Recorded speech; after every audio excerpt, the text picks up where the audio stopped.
telling us your name and your character? Absolutely. I'm Zelda Williams, and I play Drew Reeves. Which one is Drew Reeves?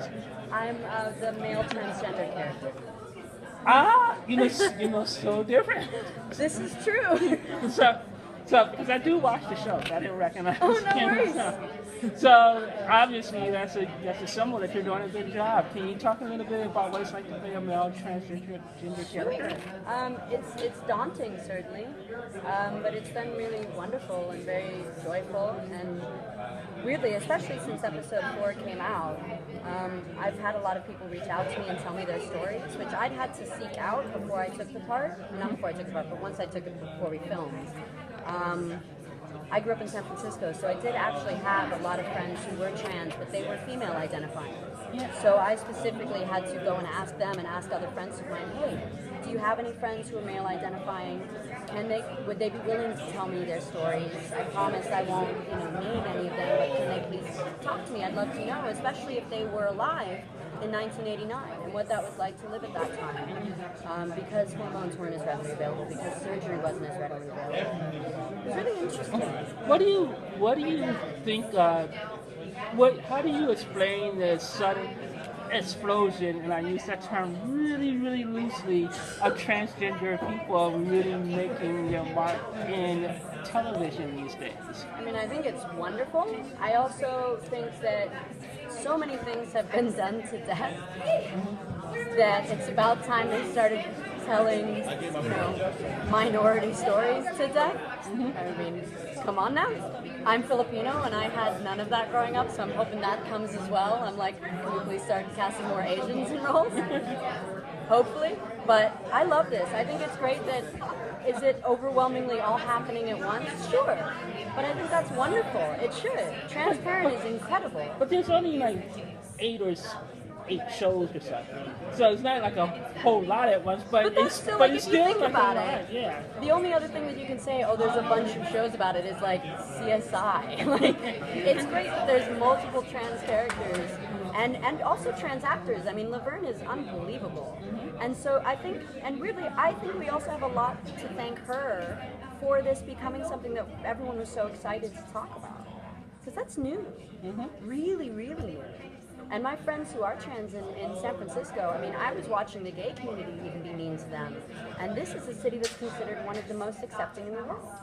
Now, I work with a young lady who has just decided that she's going to identify as a male. And when I watched the episode, I actually was crying because she had just told me that she had been in an industry where somebody went square and pretended not to even see the because they were saying that it was a male.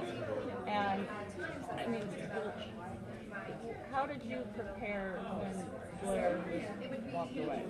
I mean, that was a great scene. Mark and I lived together while we've been filming. He and I are really close, and we've even had long discussions about it. Because truthfully, and both of my roommates back home are gay, and I asked them how they would react if they had been seeing someone, or at least been interested in someone.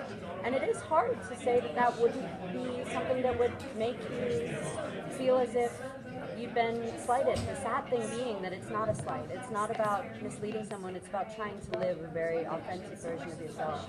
And it's why it's kind of important that we show the truth of that situation. Because however they evolve from there, which you guys will get to see, comes from an honest place. It really does. And do you feel like the concept of a gay best friend on TV is now becoming a little offensive, the way they do it, the way they say, "Hey, will you just be my gay best friend?" And they do that on a lot of shows now. The same way that I think a lot of Asian characters are still either villains or nerdy best friends, and with a lot of minorities that they haven't even taken the time to try and understand, they put them in categories that are easier to swallow. And I hope they start changing that. Certainly, there's so many actors that I know that are gay who are incredible. And also being limited to playing gay would be a tragedy, because they don't have to only play characters that are gay. Or in the same way that, like, I don't know, it's so difficult. Being an actor is one of those things where there is weirdly a lot of responsibility depending on how you approach it. For some people, it's a very easy separation, and that's fine. For other people, it's not. Mark is one of those who, even just by his existence, was very political because he was the first out gay teenager on broad cable when it happened, when he was on Ugly Betty, and he was the first network television gay kiss. All of this stuff in prime time. Right. And that's just because he existed. He was 12, 13. He didn't choose to play this character. He was just gay and young and great, so talented and so funny. And all of this was thrust upon him.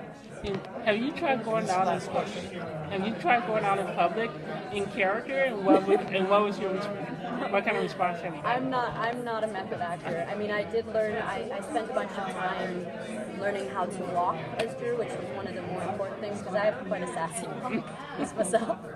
So I kind of had to. I put on my combat boots and I did try and slouch. And hiding my breasts is actually kind of the hardest thing that I've been doing. We specifically tried to show Drew binding properly because ace bandages can be very dangerous, and they do tend to show that with transgender youth. And I've had friends break ribs, so we have Drew in a sports bra for a reason that's very tight. But it's been great. I mean, I truly have had a really wonderful time doing it, and I know that as a cisgender woman, I'm not their first choice, and I do hope that they get to from now on also continue to have more and more options and more portrayals. But even not being their first choice for this one, I'm still really grateful for it and really happy to get to do it for the community. And for the most part, a lot of them were really touched by episode 4, so I'm really grateful for that. That was a final question. Thank you very much. Sorry. Sorry, guys.